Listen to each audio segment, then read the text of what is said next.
भेद होते हैं तत्पुरुष समास के 12 भेद।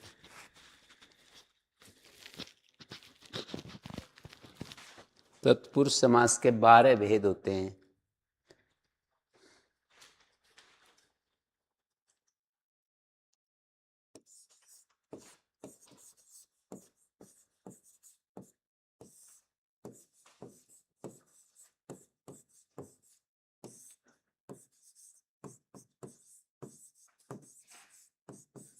जैसे पहला है द्वितीय तत्पुरुष।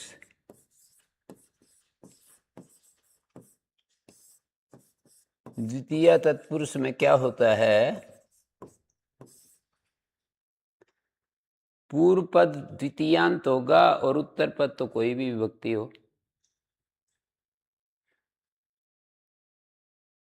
है। पूर्व पद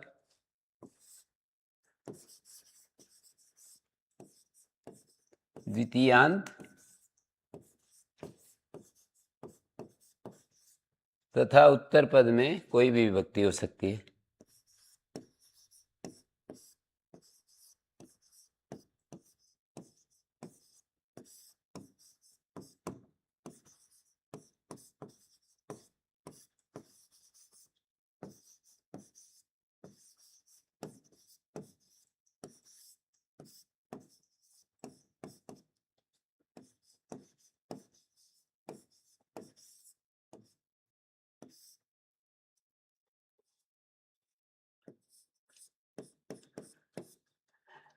एक बात और देखनी है, जैसे अव्ययी भाव समास की लिंग व्यवस्था में ये कहा जाता है कि अव्ययी भावस्य सूत्र से अव्ययी भाव समास नपुंसक लिंग होता है, ऐसा कहा जाता है ना। तो अव्ययी भाव समास का लिंग क्या होता है पूछते हैं तो अव्ययी भाव समास नपुंसक लिंग होता है। ऐसे ही तत्पुरुष के बारे में और द्वंद्व के बारे में भी जब पूछते हैं कि द्वंद्व और तत्पुरुष समास का लिंग क्या होता है, तो उसके लिए पाणिनि ने जैसे अव्ययी भाव सूत्र बना रखा है, ऐसे ही द्वंद्व और तत्पुरुष के लिए सूत्र बना रखा है। तत्पुरुष समास की लिंग व्यवस्था के लिए तत्पुरुष और द्वंद्व दोनों के लिए हैं, और द्वंद्व समास की लिंग व्यवस्था के लिए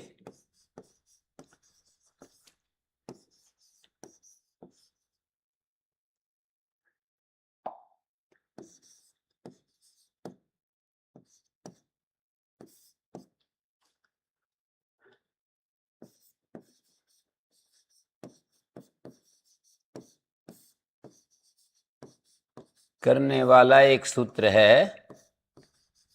करने वाला पाणिनि ने एक सूत्र बना रखा है।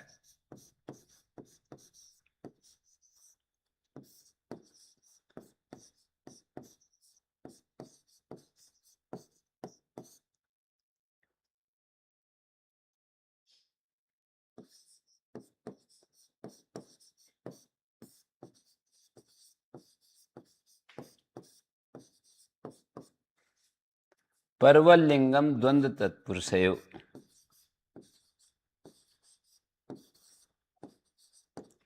2 4 संख्या 25 26 के पास देखो।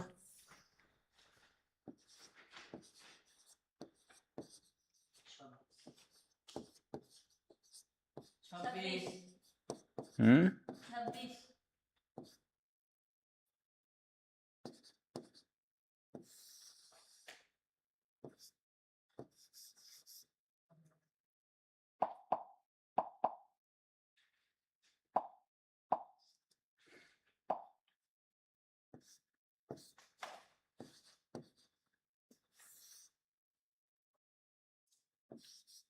2 4 26।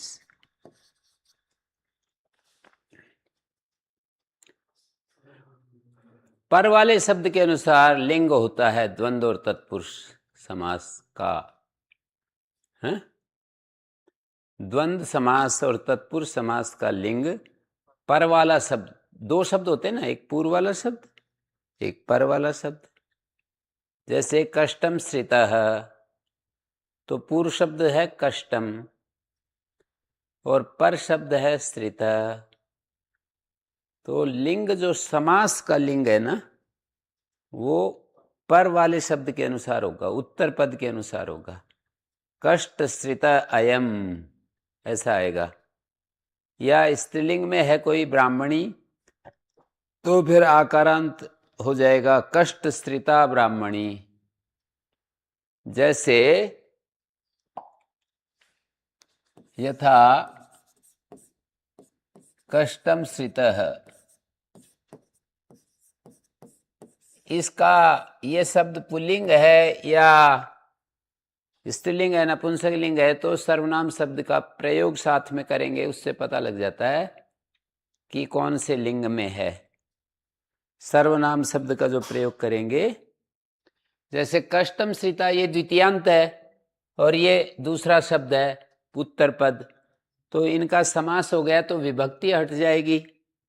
किस सूत्र से हटेगी?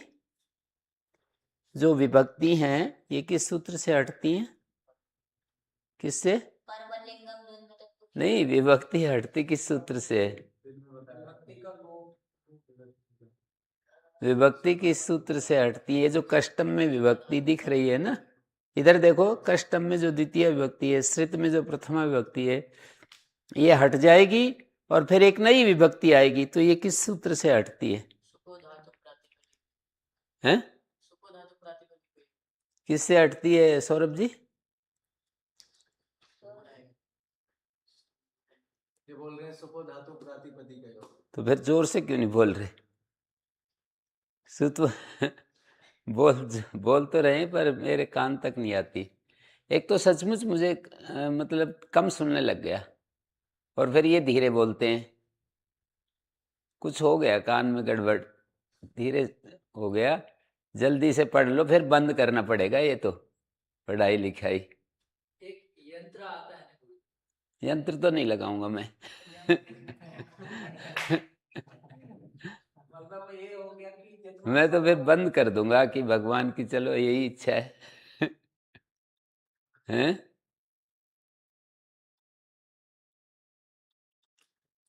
ऐसे लिख के दे सकते। तो इसलिए थोड़ा एक तो मतलब कम सुनने लग गया और एक धीरे बोलते हैं ये लोग, तो ये दिक्कत हो गई। सौरभ जी, परवल लिंगम द्वंद्व तत्पुरुषो, पर वाले शब्द के अनुसार ये जो विभक्ति है ना, समास में, हर समास में जो विग्रह वाक्य में विभक्ति होती है वो हट जाती है समास होने पर, और वो एक ही सूत्र हटाने वाला सुपो धातु प्रातिपदिक है। और जब हट जाती है तो फिर एक नई विभक्ति आती है, प्रथमा विभक्ति लाएंगे, जो भी विभक्ति लाएंगे एक नई विभक्ति आएगी, प्रथमा ही जरूरी नहीं, और भी आ सकती है। एक व्यवस्था समझाना चाह रहा हूं आपको, समास की प्रक्रिया कैसे है। जो विभक्ति पहले वाली हैं, पूर्व पद उत्तर पद में विभक्तियां होती हैं कि नहीं? समास होने पर वो हट जाती है, लुक हो जाता है उसका, सुपो धातु प्रातिपदिक हो।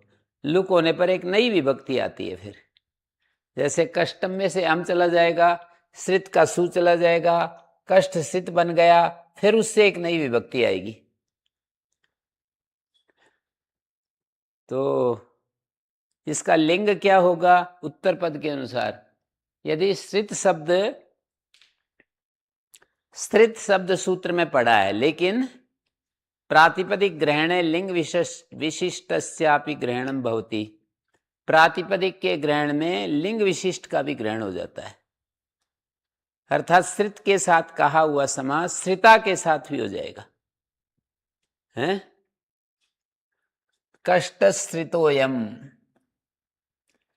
इसको हम अलग अलग दिखाएंगे तो यूं दिखाएंगे ना, कष्ट अम श्रित सु, बस इसका लुक हो गया। कष्ट श्रित आया ना, फिर इस कष्ट श्रित से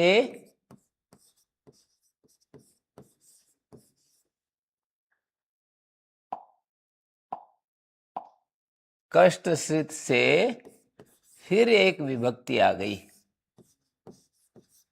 फिर ये कष्टसितय बन गया। समास मात्र में ये व्यवस्था है कि जो विग्रह वाक्य करते हैं उसमें जो विभक्ति सुनाई देती है वो समास होने पर हट जाती है। हट जाती का मतलब लुक हो जाता है उसका, सुपो धातु प्रातिपदिक की वजह से लुक हो जाता है, फिर नई विभक्ति आती है। कष्टस्थितोयम देवदत्तः, और यदि कोई ब्राह्मणी है तो कष्टस्थिता इयम ब्राह्मणी, ऐसा होगा। कष्टस्थितम इदम ब्राह्मण कुलम, जैसे इदम, इदम नपुंसकलिंग में होता है, इयम स्त्रीलिंग में होता है, अयम पुल्लिंग में होता है। तो कष्ट स्थितोयम ब्राह्मणा, कष्ट स्थितायम ब्राह्मणी, कष्ट स्थितम इदम ब्राह्मण कुलम, तीनों बोल दिए मैंने। कष्ट स्थितोयम ब्राह्मणा,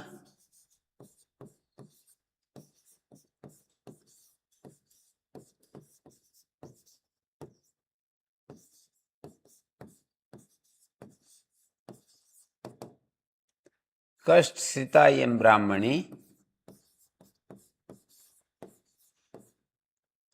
स्थिता इयम, जानबूझकर मैंने अलग लिखा है, वैसे संधि करके लिखते हैं, कष्ट स्थितेयम ब्राह्मणी,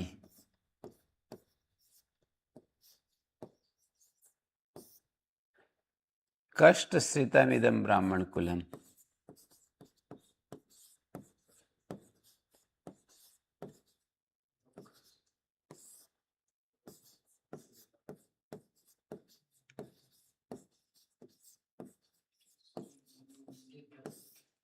तो बहुब्री इसमें तत्पुरुष समास में उत्तर पद के अनुसार लिंग व्यवस्था हो रही है।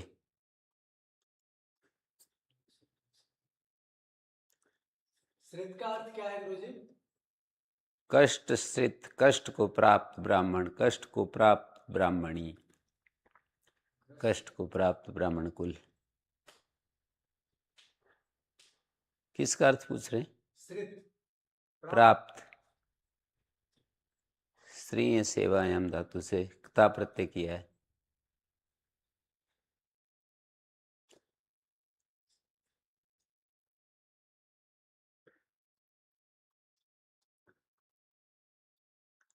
द्वितीय तत्पुरुष हो गया, द्वितीय सीता, तीत, अतीत। श्रित के बाद जो है अतीत आएगा।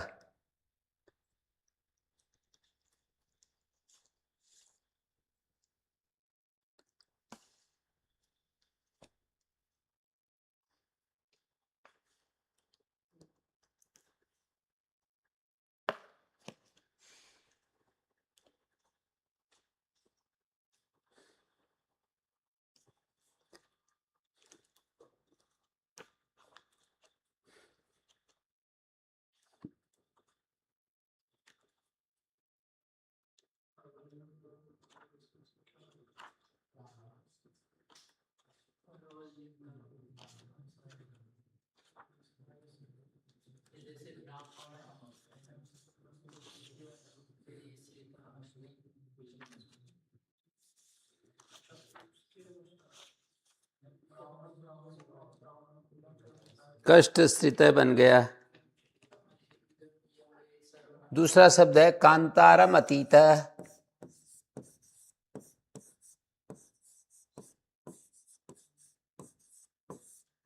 कांतार के जो पार चला गया कोई ब्राह्मण तो उसको कहेंगे, ये कांतारम में जो विभक्ति है कौन सी विभक्ति है भाई सुमित? कौन सी है कर्तव्य? सौरभ जी। हाँ तो द्वितीय ऐसे बोलो, द्वितीय नहीं, द्वितीय, द्वितीय।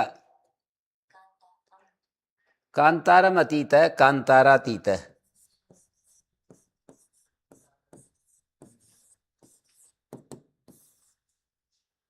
कांतार कहते हैं वन को, वन को वन के पार गया हुआ, वन को जिसने पार कर लिया। पतित, जैसे ये श्रित शब्द था, श्रित शब्द के साथ समास हुआ, फिर कांतार शब्द अतीत के साथ समास हुआ, फिर नरकम पतिता, पतित शब्द के साथ समास हुआ, नरक पतिता।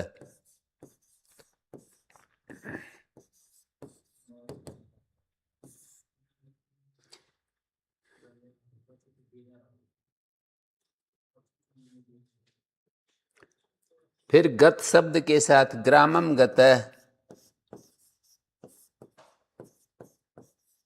पतित गिरना होता है गुरुजी?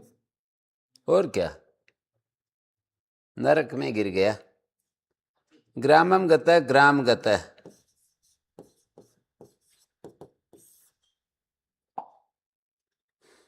एक बार गुरुजी देखने दीजिए पिछली बार। हैं?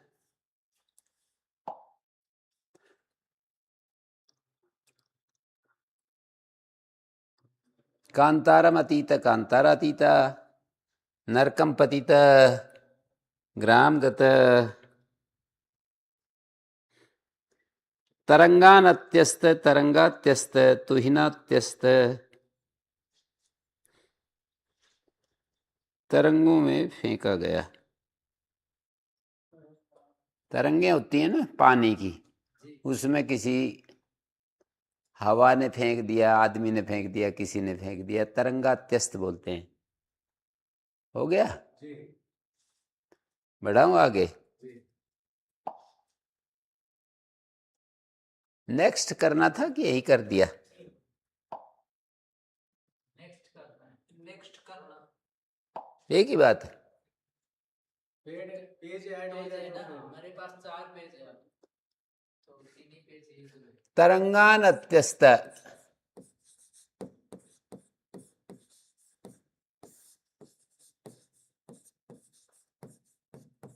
समास में विभक्ति हट जाती है, किस सूत्र से हटती है? कर्तव्य धातु का अवयव, प्रातिपदिक का अवयव, सुप का लुक हो जाता है। तो समास को प्रातिपदिक किस सूत्र से कहते हैं? समास जो होता है उसको प्रातिपदिक सौरभ किस सूत्र से कहते हैं? हाँ, कृत तद्धित समासाश्च सूत्र से समास को प्रातिपदिक कहते हैं। कृदंत को किस सूत्र से प्रातिपदिक कहते हैं? कृदंत शब्द हो तो प्रातिपदिक किस सूत्र से कहते हैं? सुप्तिंगंतम पदम तो पद बताता है। तुम बताओ भाई सुमित।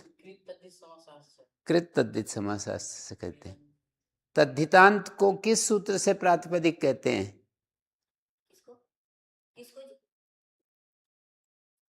बताओ, कोई बात नहीं, कोई बात नहीं, ये मेरे को कुछ इससे दिक्कत नहीं हो रही है, आगे बता क्यों नहीं रहे, समझ में आ जाएगा तो बता ही देंगे। प्रातिपदिक किस सूत्र से कहते हैं तद्धितांत शब्द को? सुमित, जोर से बोलना है, ये भी गायब हो गया। किस सूत्र से प्रातिपदिक कहते हैं तद्धितांत शब्द को? तो बोलते क्यों नहीं हो?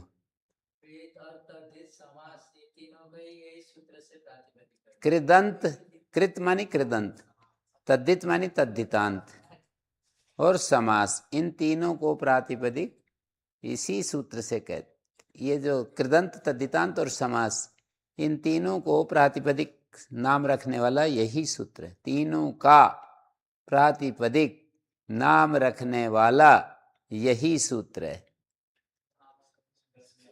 हैं? ठीक है।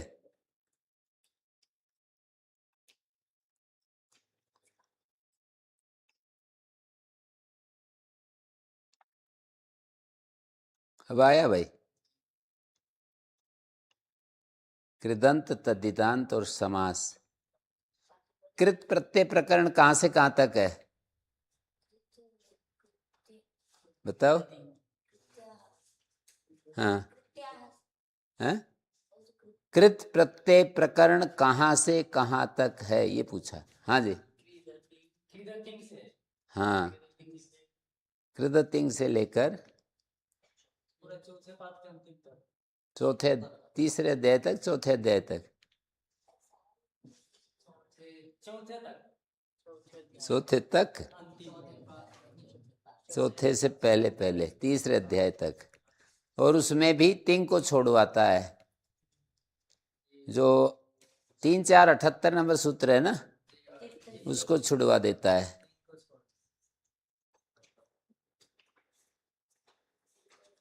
3, 4, 78 नंबर सूत्र को छुड़वा देता है।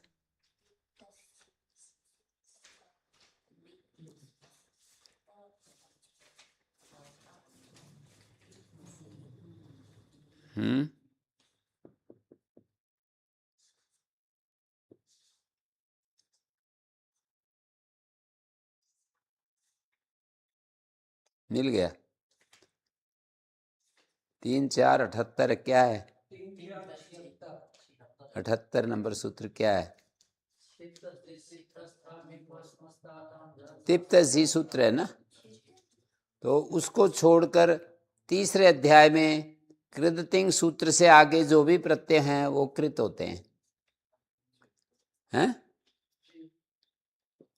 कृदतिंग सूत्र के बाद जो भी सूत्र से प्रत्यय होते हैं, जो भी प्रत्यय होते हैं, उनका नाम कृत होता है, तिंग को छोड़कर। और तद्धिता सूत्र है 4, 1, 76।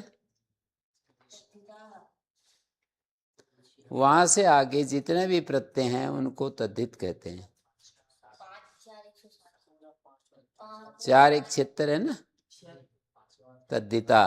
वहां से लेकर 5वें अध्याय तक तद्धित होते हैं।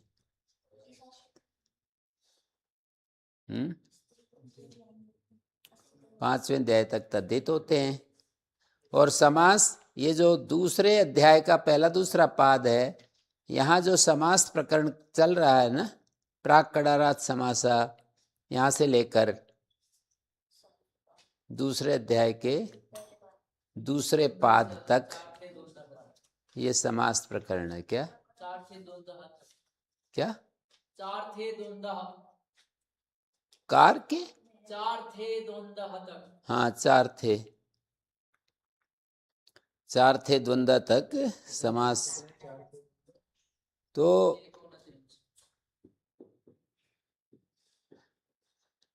दूसरे अध्याय के पहले दूसरे पाद में समास प्रकरण है। तो कृत तद्धित समासाश्च सूत्र से कृदंत तद्धितांत और समास को प्रातिपदिक कहते हैं।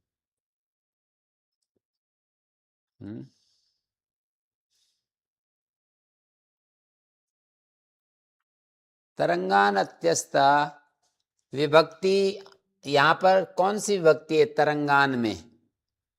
बताओ। द्वितीया, द्वितीया नहीं, द्वितीया। इसका कोई उच्चारण ठीक ही नहीं करता है। द्वितीया, तृतीया नहीं, ठीक नहीं कर रहे। द्वितीया, तृतीया ऐसे बोलना। तो यहाँ द्वितीया बहुवचन है। आप लोग पता है क्या बोलते हो?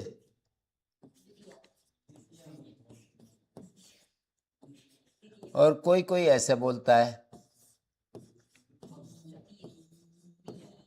कोई तो ऐसे बोलता है द्वितीया, द्वितीया, कोई लोग द्वितीया, और कोई लोग द्वितीया, और है द्वितीया। द्वितीया नहीं है, द्वितीया भी नहीं है, द्वितीया।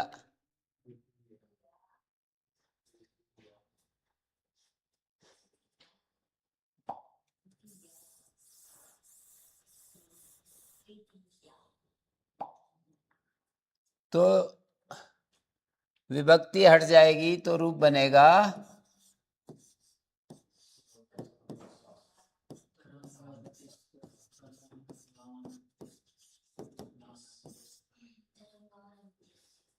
तरंगों में फेंका हुआ। ये हिंदी में मैं बोलते हैं, संस्कृत में द्वितीय आएगी। हिंदी में मैं, जैसे गृहम प्रविशति, हिंदी में मैं घर में प्रवेश करता है, लेकिन संस्कृत में द्वितीय विभक्ति आती है।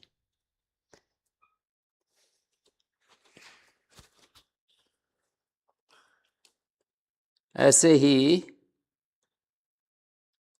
तुहिनात्यस्त क्या मतलब? तुहिनम अत्यस्त, इसका क्या अर्थ हुआ? तुहिन कहते बर्फ को। बर्फ में फेंका हुआ।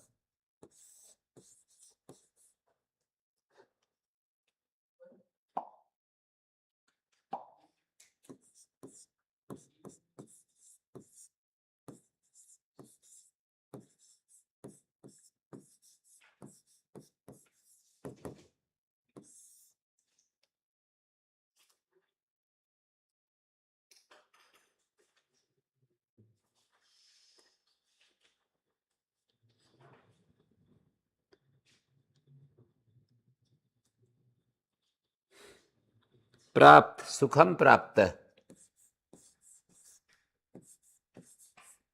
ये कौन सी विभक्ति है? सुखम प्राप्त है भाई सुमित, द्वितीय है।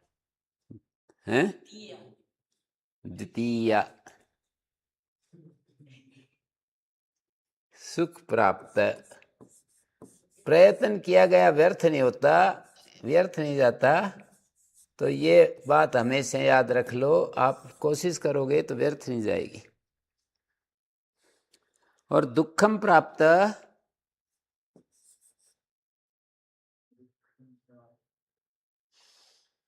दुख प्राप्त, सुखम आपन्न,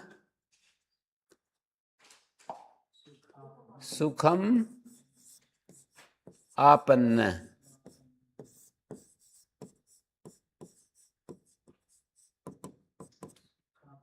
सुखापन्न।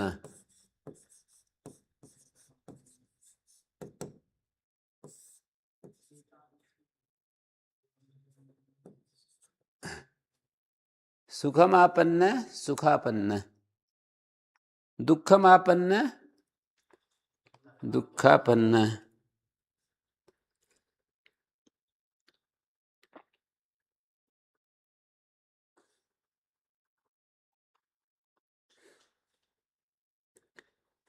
ग्रामम गमी, ग्राम गमी, ओदनम बुभुक्षु, ओदन बुभुक्षु, ये सब द्वितीय तत्पुरुष समास के उदाहरण है। ग्रामम गमी,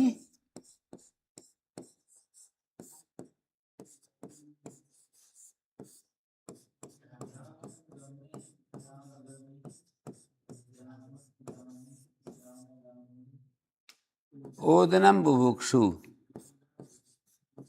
ओदन खाने का इच्छुक।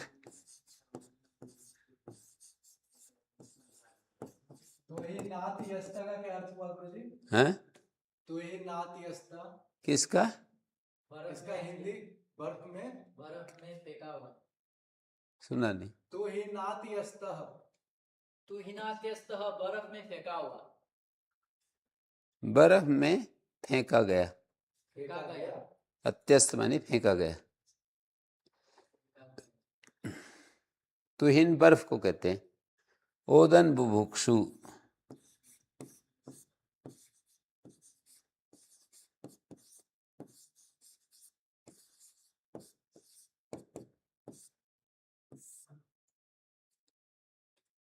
ओदन बुभुक्षु जो है द्वितीय तत्पुरुष के उदाहरण है सब।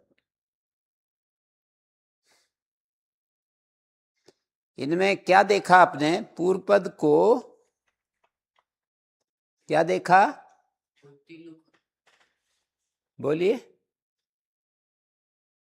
इन सब उदाहरणों में सौरभ जी क्या देखा? क्या देखा? विभक्ति लुक हो जाती। नहीं नहीं, क्या देखा इन सब उदाहरणों में?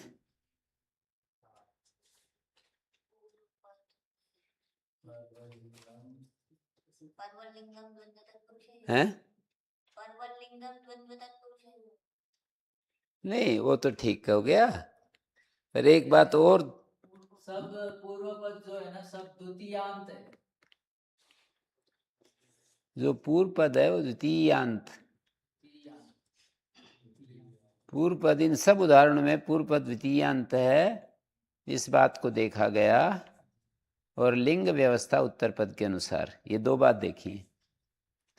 समास की लिंग व्यवस्था उत्तर पद के अनुसार, पर वाले शब्द के अनुसार। जैसे मैं स्पष्ट बोलता हूं ना, ऐसे आप लोग भी स्पष्ट बोलने की कोशिश करो।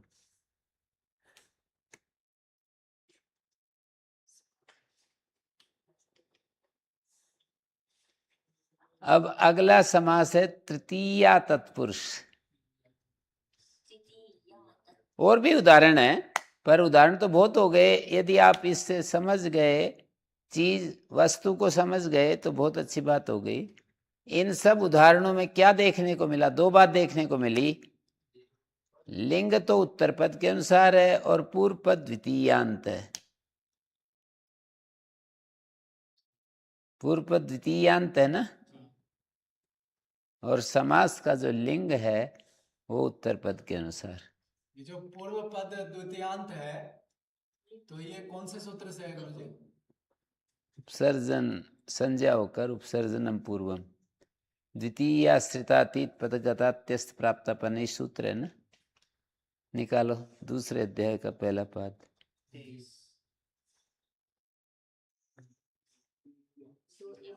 निकाल लिया?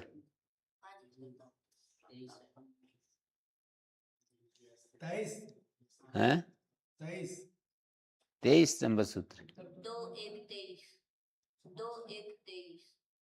2:1:23 है ना। तो इसमें समास ये कहा है द्वितीयांतम सुबंतम शीतादि भी सह समस्यते तत्पुरुषस्य समासो भवति। ये सूत्रार्थ है। सूत्र का अर्थ क्या है?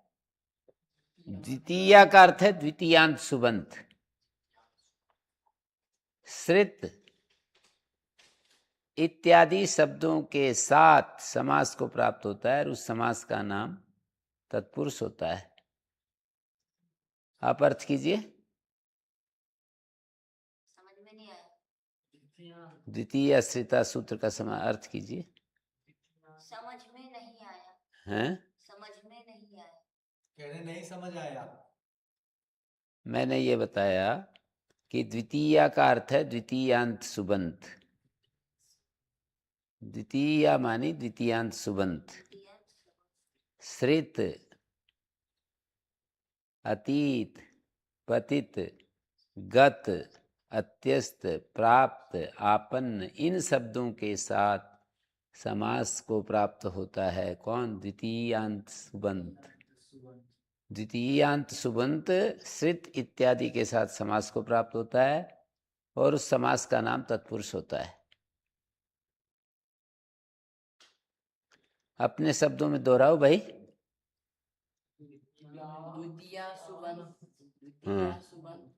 द्वितीयांत सुबंत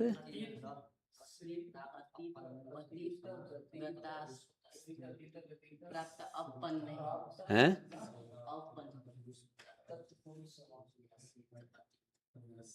पूरा अर्थ बोलो। हाँ।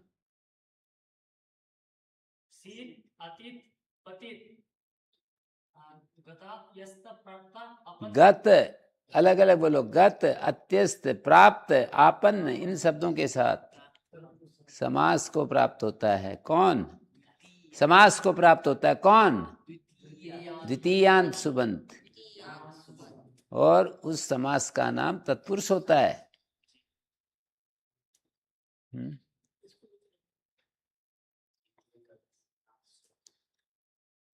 तो ये 12 तत्पुरुष हमें सीखने हैं। तत्पुरुष के 12 भेद। जैसे अव्ययभाव के बहुत सारे उदाहरण जानबूझ करके दिए थे कि आपका अभ्यास हो जाए। मैंने उदाहरण दिए हैं तो उसमें आप कितना 50% आपको ग्रहण हो गया कि अभी नहीं हुआ है 50%? गुरुजी ये तत्पुरुष इसमें कहाँ से आया? तत्पुरुष की अनुवृत्ति तो 22 तक ही है। तत्पुरुष की अनुवृत्ति दूसरे पाद के 22 तक है। दूसरे पाद के 22 तक है। आप पहले पाद में उलझे हुए हो।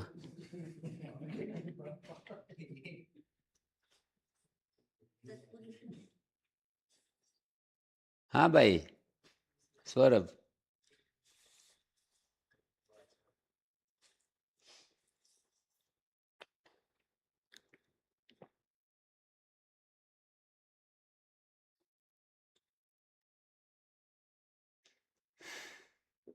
ये तत्पुरुष समास प्रकरण जो है दूसरे पाद के 22 तक है, कत्वा तक है। सबसे लंबा पढ़ा। दूसरे पाद के 22 सूत्र तक, माने जब बहुब्री आएगा ना तब तत्पुरुष समास का प्रकरण पूरा होगा। सबसे लंबा। बहुब्री शुरू होने से पहले पहले तत्पुरुष चल रहा है। शेषो बहुब्रीहि, शेषो बहुब्री से पहले पहले, त्वच शेषो बहुब्री 23वां सूत्र है, तो उससे पहले पहले तत्पुरुष समास का प्रकरण है। जैसे अव्ययी भावस्य सूत्र था ना, अव्ययी भाव अव्ययी भाव। 5 नंबर है क्या जी 5वां सूत्र। है? जी तो अव्ययी भाव का प्रकरण यहाँ तक है, तत्पुरुषा सूत्र से पहले पहले। अन्य पदार्थे च संज्ञायाम। हाँ, कितना नंबर है? 20वां। अन्य पदार्थ संज्ञा में 21 नंबर है ना, 20वां। 20 सूत्र है। जी तो अन्य पदार्थ संज्ञा में सूत्र तक अव्ययी भाव प्रकरण है। माने इन सब सूत्रों से अव्ययी भाव समास होता है। और अव्ययी भाव समास में किसका पूर्व प्रयोग होगा, किसका उत्तर प्रयोग होगा, ये व्यवस्था उपसर्जन संज्ञा से होती है। जो उपसर्जन संज्ञा है ना, उससे ये व्यवस्था होती है कि समास में किसका पूर्व प्रयोग होगा, किसका बाद में प्रयोग होगा। जिसकी उपसर्जन संज्ञा हो जाती है उसका पूर्व प्रयोग होता है। उपसर्जन संज्ञा करने वाला सूत्र कौन सा है? उपसर्जनम पूर्वम। प्रथमा निर्दिष्टम समासोपसर्जनम। हाँ, उपसर्जन पूर्वम तो उपसर्जन को पूर्व में बिठाता है। उपसर्जन संज्ञा करने वाले सूत्र 2 बताए हैं। प्रथमा निर्दिष्टम समास उपसर्जनम एक विभक्ति चा पूर्व निपाते। तो एक विभक्ति चा पूर्व निपाते जो उपसर्जन संज्ञा होती है वो पूर्व में नहीं बिठाने के लिए, पूर्व में बिठाने के लिए नहीं है, वो तो ह्रस्व करने के लिए। तो ये जो सूत्र है इसे विधि सूत्र कहेंगे गुरुजी। प्रथमा निर्दिष्टम समास उपसर्जनम संज्ञा सूत्र, संज्ञा सूत्र। उपसर्जन। उपसर्जन संज्ञा कर रहा है। संज्ञा सूत्र है। और एक विभक्ति चा पूर्व निपाते ये भी संज्ञा सूत्र है। और इन दोनों संज्ञा सूत्रों के बाद जो विधि सूत्र हैं, जैसे कौन कौन से हैं विधि सूत्र? उपसर्जन पूर्वम, उपसर्जन पूर्व ये विधि सूत्र है। और एक विभक्ति चा पूर्व निपाते सूत्र से जो उपसर्जन संज्ञा होती है उसका विधि सूत्र कौन सा है? गोस्त्रीय रूपसर्जन। हैं? गोस्त्रीय और गोस्त्रीय उपसर्जनस्य। रूपसर्जन। उपसर्जनक से बोल रहे हो? गोस्त्रीय और उपसर्जनस्य। गोस्त्रीय रूपसर्जन। गो स्त्री और उपसर्जनस से बोला था। वो नहीं है क्या? उपसर्जन गो शब्दांत, उपसर्जन स्त्री प्रत्यांतांत शब्द को ह्रस्व होता है। उपसर्जन स्त्री प्रत्यांतांत ये जो अर्थ बताया था, ये 5 दिन में 5 दिन के बाद पूछूं तब भी बता दोगे तो ये बहुत ही हर्ष का विषय होगा। 5 दिन के बाद भी इसको बता दोगे तो बड़ा हर्ष का विषय होगा कि ये गो उपसर्जन गो शब्दांत अर्थ कैसे बना और उपसर्जन स्त्री प्रत्यांतांत प्रातिपदिक को ह्रस्व होता है, ये अर्थ कैसे बना, ये आपको समझाना है जैसे मैंने आपको समझाया। कैसे बना अभी तो सुजन जी आप नहीं बता पाएंगे क्या? ये प्रत्यय ग्रहणे यस्मात् विहितस् तदादे तदन्तस्य च ग्रहणं भवति। हाँ इससे तो ये स्त्री प्रत्ययान गी कौशाम्बी कौशाम्बी गी कौशा निस कौशाम्बी। प्रत्यय ग्रहणे अस्मात् से स्त्री प्रत्यांत अर्थ बन गया। जी और फिर उसका ये उदाहरण कौशाम्बी कह सकते हो। पहले ऐसे बोलो कि स्त्री चूंकि प्रत्यय ग्रहण है, प्रत्यय ग्रहण अस्मात् से भी तब परिभाषा से स्त्री प्रत्यांत अर्थ बन गया। और फिर एन विदिश तदंत से स्त्री प्रत्यांत के द्वारा प्रातिपदिक को विशेषित किया, तो विशेषण में तदंत विधि हो जाती है। प्रातिपदिक को विशेषित किया, प्रातिपदिक विशेष्य है, स्त्री प्रत्यांत विशेषण है, तो विशेषण में तदंत विधि हो जाती है। स्त्री प्रत्यांत प्रातिपदिक, स्त्री प्रत्यांतांत प्रातिपदिक। स्त्री प्रत्यांत अर्थ कैसे हुआ सौरभ जी?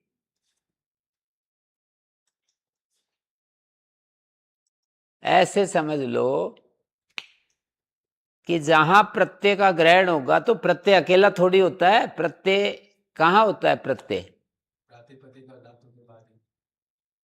किसी शब्द के बाद ही किसी शब्द के अंत में ही तो बैठता है, तो इसलिए स्त्री प्रत्यांत अर्थ हो गया। ये तो मोटी, वो बोलते हैं इसको मोटा, मोटी सी व्यवस्था है, हैं? स्थूल रूप से मोटी सी व्यवस्था है कि स्त्री प्रत्यय जो होगा वो किसी के अंत में बैठेगा, अकेला तो हो नहीं सकता है। प्रत्यय प्रत्यय जो होते हैं वो प्रकृति के बाद होते हैं, अकेले नहीं होते। प्रकृति भी अकेली प्रयोग नहीं होती है।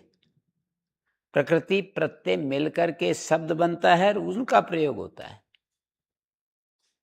जैसे पहले धातु प्रत्यय मिलते हैं तो फिर वो प्रकृति बन जाती है, धातु प्रत्यय मिलकर। फिर उस प्रकृति का और सुओजस सुप प्रत्यय का मेल होता है, तो फिर सुबंत शब्द बन जाते हैं।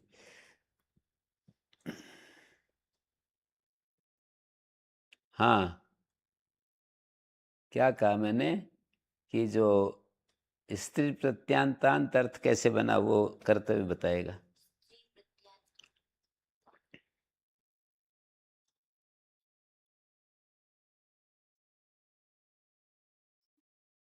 आप बताओ।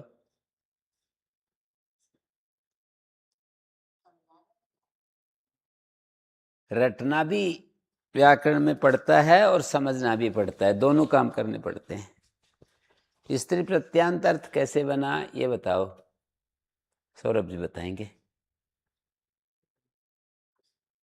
ऐसे बोल दो ना, प्रत्यय ग्रहण तदंत ग्रहणम।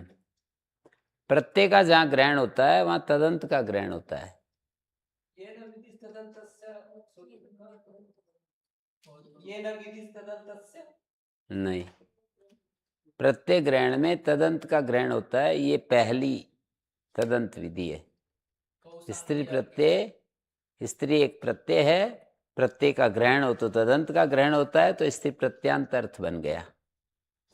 और अब एन विधि तदंत से स्त्री प्रत्यांत के द्वारा शब्द रूप को विशेषित किया। शब्द रूप का मतलब जो शब्द है उसको विशेषित किया। पूरा शब्द तो स्त्री प्रत्यांत अंत में है जिसके ऐसा शब्द, स्त्री प्रत्यांतांत शब्द ऐसा आ जाएगा। अब बोलिए सुजन जी, ध्यान से सुनो। हाँ प्रत्यय ग्रहणे तदंत ग्रहणम। हाँ, तो इस नियम से जी इस नियम के द्वारा तो मैंने वो जो परिभाषा बोली थी उसको शॉर्ट करके बोल दिया। प्रत्यय ग्रहणे अस्मात् सेविता तदादे तदंत से ग्रहण भवति। अब याद नहीं तो फिर ये बोल दो, प्रत्यय ग्रहणे तदंत ग्रहण। प्रत्यय के ग्रहण में प्रत्यांत का ग्रहण होता है। तो इससे तो ये कौशाम्बी जिससे प्रत्यय के ग्रहण में तदंत का ग्रहण, तदंत मानी तदंत माने अब ये जो जिससे शब्द प्रत्यांत प्रत्यांत। प्रत्यय ग्रहण तदंत ग्रहणम, प्रत्यांत का ग्रहण होता है। और प्रत्यांत शब्द से किसी अन्य एक और शब्द को विशेषित किया। एक निर्दिष्ट प्रत्यांत अंत में है जिसके ऐसा शब्द प्रत्यांतांत शब्द होगा।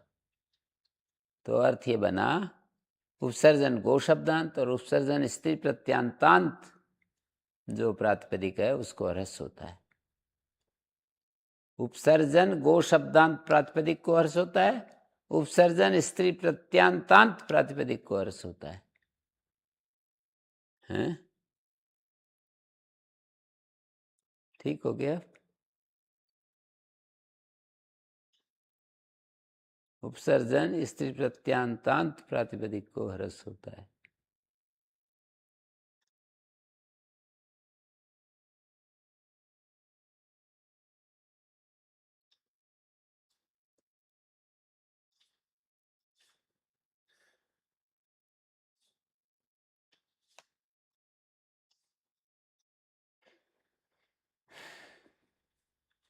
ये जो उपसर्जन संज्ञा है इसका विधि सूत्र क्या है? एक विभक्ति चापूर्व निपाते जो उपसर्जन संज्ञा होती है इसका विधि सूत्र बताओ।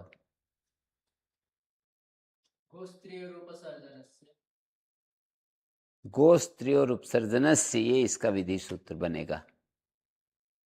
और प्रथमा निर्दिष्टम समास उपसर्जनम, इस सूत्र का विधि सूत्र क्या होंगे? उपसर्जनम पूर्वम।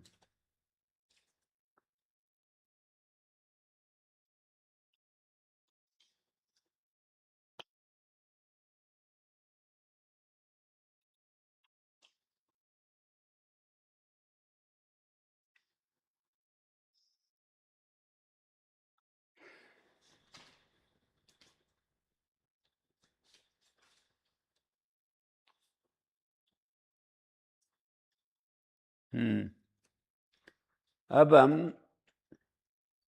तृतीया तत्पुरुष को पकड़ते हैं।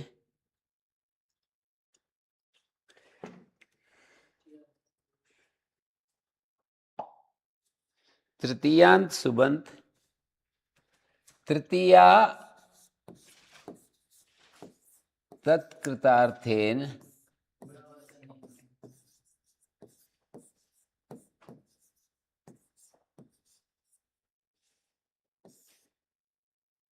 गुणवचनेन।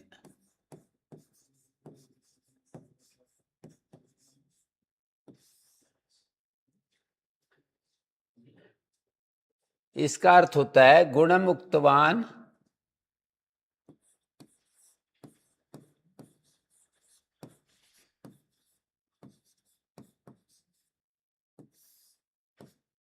गुणवचन।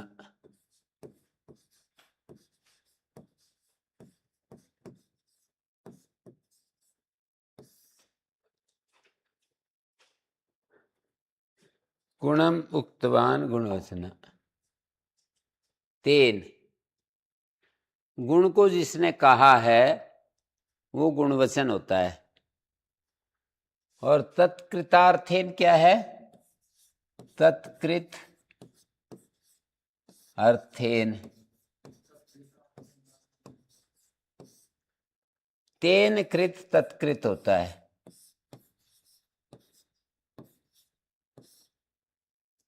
तेन कृत तत्कृत, ये तृतीया विभक्ति का है। तृतीया विभक्ति बनाने के लिए हम तेन बोल देंगे इसको। तो तत्कृत का मतलब तेन तत्कृता तत्कृतेन।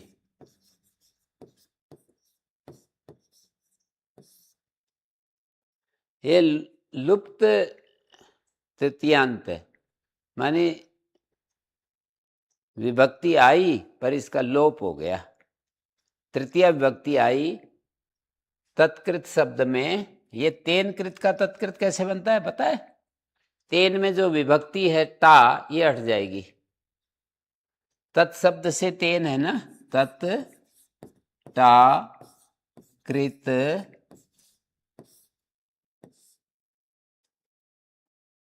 सु, तो ये भी हट जाएगी और ये भी हट जाएगी। तो बच गया तत्कृत, तत्कृत, और इससे टा विभक्ति आई। इस टा का सुपाम सुलुक से लुक हो गया। तो इसमें विभक्ति का लोग ये भी कोई समास है क्या? 7 1 39 है क्या? क्या कह रहे थे? नहीं, ये भी कोई समास है क्या? विभक्ति का लोग कर रहे हैं जैसे। तेन कृत तत्कृत, ये जी जी। तृतीय तत्पुरुष है। जहां भी पूर्व पद में तृतीयांत हो गया ना, तो तृतीय तत्पुरुष।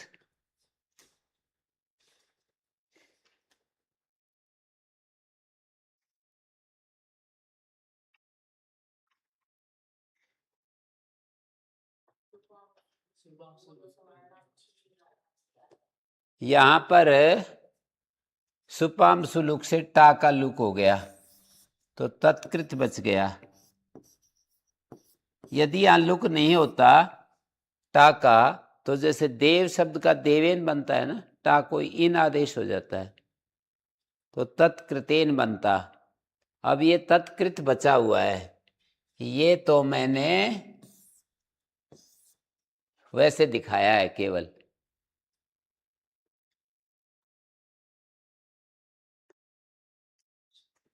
कि यहां पर टा विभक्ति लुप्त हो रही है, उस लुप्त विभक्ति के अर्थ को यहां पर दिखाया है।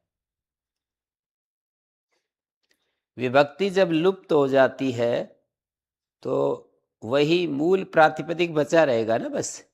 जैसे तेन कृत तत्कृत, यहाँ टा विभक्ति हट गई तो क्या बचेगा? तेन कृत। नहीं, तत्कृत ही तो बचेगा। तत्कृत शब्द से टा लाए तो टा लुप्त हो गई, तो क्या बचा? तत्कृत बचा। लेकिन टा का अर्थ तो छूट गया, रह गया है। टा का जो अर्थ है, तो अर्थ ये हुआ तृतीयांतम सुबंतम तत्कृतेन गुणवचनेन। ये तत्कृत गुणवचन के साथ जुड़ा हुआ है और अर्थेन के साथ अलग से जुड़ेगा। अर्थ ये बना तृतीयांतम सुबंतम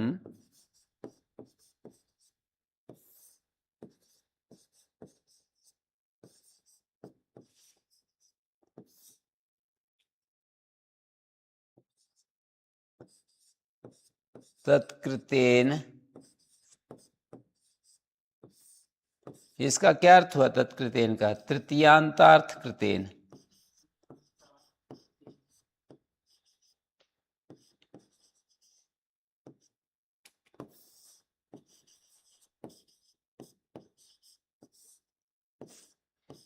गुणवचनेन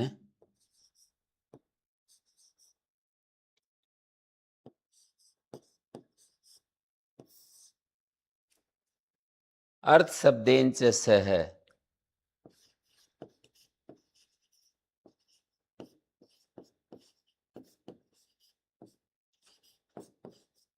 सह समस्यते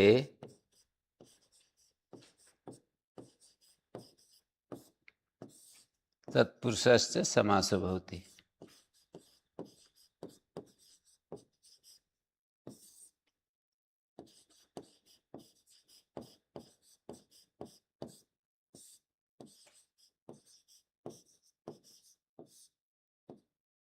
ऐसा अर्थ हो गया। ये सूत्रार्थ बना। तृतीयांत सुबंत तत्कृत गुणवचन के साथ और अर्थ शब्द के साथ समास को प्राप्त होता है, और वो तत्पुरुष समास होता है।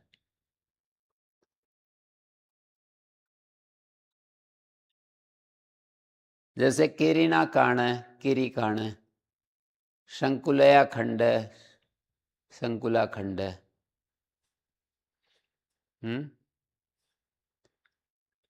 तृतीयांत का अर्थ और उसके द्वारा किया गया।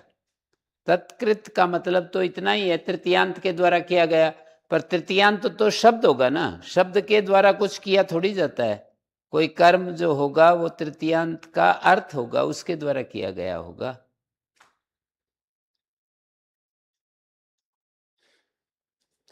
ठीक है, तो कल आगे बढ़ेंगे।